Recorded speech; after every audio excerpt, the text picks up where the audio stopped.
اور یہ بھی یاد رکھیں کہ کہا جاتا ہے کہ اس جو کالج تھا یہاں پہ داخلے کے لیے جو باہر سے لوگ آتے تھے، نوجوان آتے تھے، وہ 20 سال سے کم عمر کے نوجوان تھے، طالب علم تھے.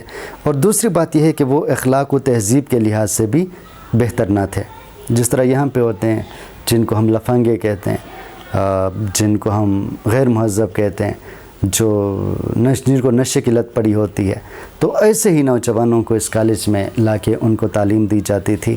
تو ایسے نوجوان نہیں تھے جو علم سے محبت کرتے ہوں یا جو کچھ سیکھنا چاہتے ہوں، بلکہ بس یہ کچھ لفنگے تھے، کچھ یوں سمجھیں تہذیب و اخلاق سے عاری نوجوان تھے جن کو یہاں پہ زبان بھی سکھائی جا رہی تھی، ساتھ ساتھ ان کی تربیت بھی ہو رہی تھی. اب اس کالج کے فائدے کی بات کریں تو انگریزوں کو فائدہ پہنچا یا نہیں پہنچا، لیکن اردو زبان کو اس کالج کی وجہ سے بڑا فائدہ ہوا.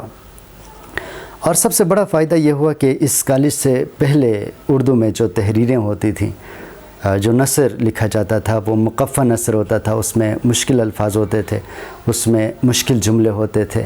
لیکن اس کالج کی وجہ سے آسان اردو جو ہے وہ سامنے آئی. یعنی اس میں بہت سے جو مسلمان رائٹر تھے، اردو کے رائٹر تھے، ان کو نوکری پہ رکھا گیا. ظاہر ہے جو مصنفین ہیں ان کے لیے کوئی ایسا خاص ادارہ نہیں تھا کہ ان کو تنخواہ پر رکھا جائے، یا اس زمانے میں یہ رواج بھی نہیں تھا کہ کتابیں لکھ کر خوب پیسے کمائے جائیں. یہ کوئی قصیدے لکھتے تھے، بادشاہ کے پاس، کسی نواب کے پاس چلے جاتے تو پیسے لیتے تھے، یا پھر سرکاری طور پر تھوڑا بہت ان کو کچھ ملتا. لیکن اس کالج نے باقاعدہ طور پر ان کے لیے تنخواہیں مقرر کی. اسی لیے بڑی خوشی کے ساتھ ان لوگوں نے اس کالج کو جوائن کیا. اور جن لوگوں نے کالج میں شمولیت اختیار کی، نوکری کرنے لگے، ان میں ایک تو گلکرسٹ ہے. بلکہ میں پھر تھوڑا سا اس کو گلکرسٹ کے حوالے سے تھوڑا سا میں بتا دوں کہ 1800 میں جب اس کالج کا قیام عمل میں لایا گیا تو گلکرسٹ کو جو ہے اس کا پرنسپل مقرر کیا گیا. اور یاد رکھیں کہ یہ ایک معالج یعنی ڈاکٹر کی حیثیت سے ہندوستان آئے تھے، لیکن یہاں آ کے وہ ہندوستانی زبانوں سے محبت کرنے لگے، اور اسی زبانوں کی محبت کی وجہ سے اس کو کالج کا پرنسپل بنا دیا گیا. اور کہا جاتا ہے کہ یہی کالج کا روح روان تھا. یعنی اس کالج کو چلانے میں اس نے بہت اہم کردار ادا کیا. اور اردو کا جو گرامر کی جو کتاب ہے، قواعد کی جو کتاب ہے، اس نے گلکرسٹ نے وہ بھی لکھی ہوئی تھی. تو کافی اہم شخصیت ہیں اس حوالے سے گلکرسٹ.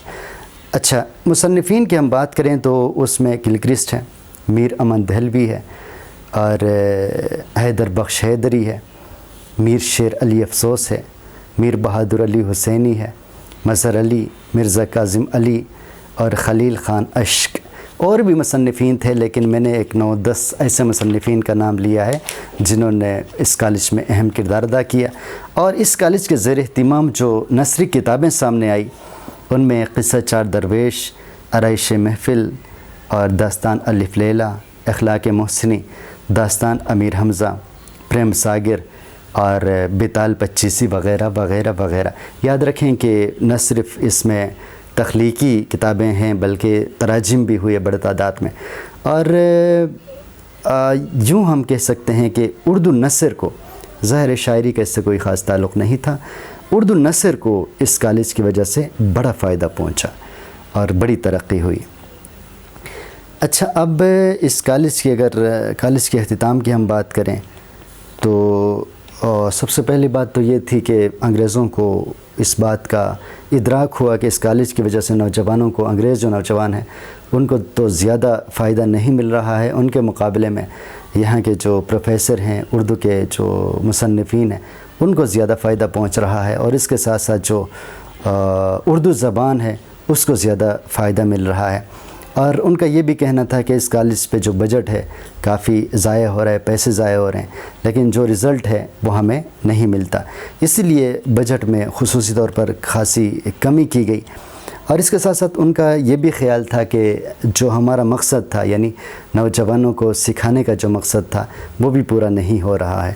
اور یہ بھی وہ بتا رہے تھے کہ کلکتہ جو ہے کافی ایک چمک دمک والا شہر ہے، اور وہ جو انگریز نوجوان تھے وہ یہاں کی رنگینیوں میں کھو کے رہ گئے اور یہاں کا جو ماحول ہے اس میں ایڈجسٹ ہو گئے۔ وہ کچھ سیکھنے کی بجائے فضولیات میں پڑھنے لگے، یعنی جو کالج کا مقصد تھا وہ پورا نہ ہو سکا۔ پڑھائی پر، سیکھنے پر وہ طالب علم، وہ نوجوان بالکل توجہ نہیں دے رہے تھے، اور اسی بنا پر انہوں نے بجٹ کی کمی کر دی، اور بجٹ کی کمی کی وجہ سے کالج جو ہے زوال پذیر ہوتا گیا۔ اور 1837 میں ویسے بھی لارڈ میکالے نے ایک نئی تعلیمی پالیسی بنائی تھی، اور انہوں نے جو تعلیمی پالیسی بنائی تھی وہ فورٹ ولیم کالج کے بالکل متضاد، بالکل الٹ پالیسی تھی۔ یعنی فورٹ ولیم کالج میں انگریز یہ چاہتے تھے کہ انگریزی جو نوجوان ہیں وہ یہاں آ کر یہاں کی زبان سیکھیں، لیکن لارڈ میکالے نے یوں کیا کہ انہوں نے کہا کہ یہاں کے جو نوجوان ہیں وہ انگریزوں کی زبان سیکھیں۔ یہ بالکل الٹ ہے، لہٰذا انہوں نے کہا ٹھیک ہے، یہاں جو ہے اگر ہم ہندوستانیوں کو انگریزی زبان سکھا دیتے ہیں، پھر نوجوانوں کو جو برطانوی نوجوان ہیں وہ یہاں پہ آتے ہیں تو ان کو ضرورت ہی نہیں ہے کہ وہ یہاں کی زبانیں سیکھیں۔